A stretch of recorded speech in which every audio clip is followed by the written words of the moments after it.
السلام علیکم ورحمۃ اللہ وبرکاتہ۔ بسم اللہ، الحمد للہ والصلاة والسلام علی رسول اللہ وعلی آلہ وصحبہ ومن والاه۔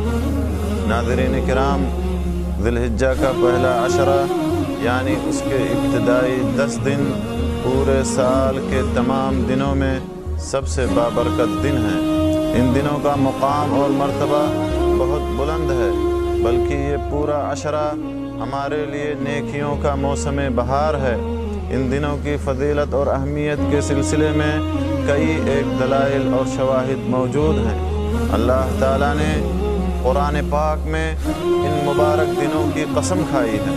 ارشاد فرمایا، والفجر ولیال عشر، قسم ہے فجر کی اور قسم ہے 10 راتوں کی۔ اکثر مفسرین نے لکھا ہے کہ ان 10 راتوں سے مراد ذی الحجہ کے ابتدائی 10 دن ہیں۔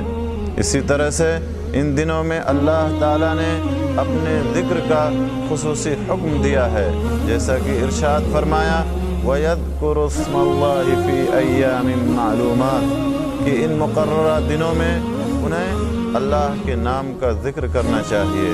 مفسرین نے لکھا ہے کہ ان معلوم دنوں سے مراد ذی الحجہ کے ابتدائی 10 دن ہیں۔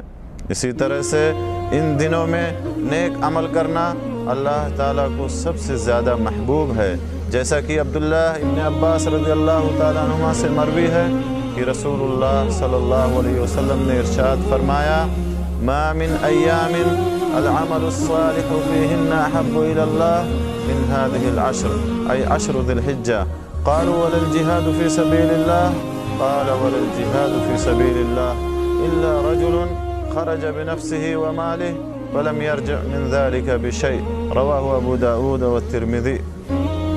کہ اللہ تعالیٰ کو ان دنوں میں نیک عمل کرنا جتنا زیادہ محبوب ہے کسی اور دن میں نہیں۔ صحابہ کرام نے پوچھا، اے اللہ کے رسول، کیا اللہ کی راہ میں جہاد بھی نہیں؟ تو آپ نے فرمایا کہ اللہ کی راہ میں جہاد بھی نہیں سوائے اس شخص کے جو اپنی جان و مال کے ساتھ جائے اور کچھ بھی لے کر واپس نہ آئے۔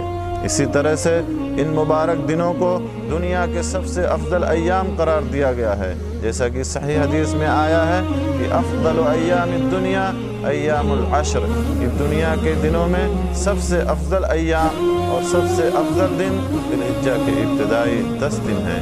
انہی دنوں میں یوم عرفہ اور یوم النحر جیسے عظیم ایام ہیں، اور انہی دنوں میں دین اسلام کی بنیادی اور عظیم عبادتیں جمع ہوتی ہیں، جیسے کہ نماز، روزہ، زکوٰۃ، صدقہ و خیرات، حج و قربانی، ذکر و دعا وغیرہ وغیرہ۔ لہذا ہمیں چاہیے کہ ہم ان دنوں کو غنیمت سمجھیں اور اس میں کثرت سے نیک اعمال کریں۔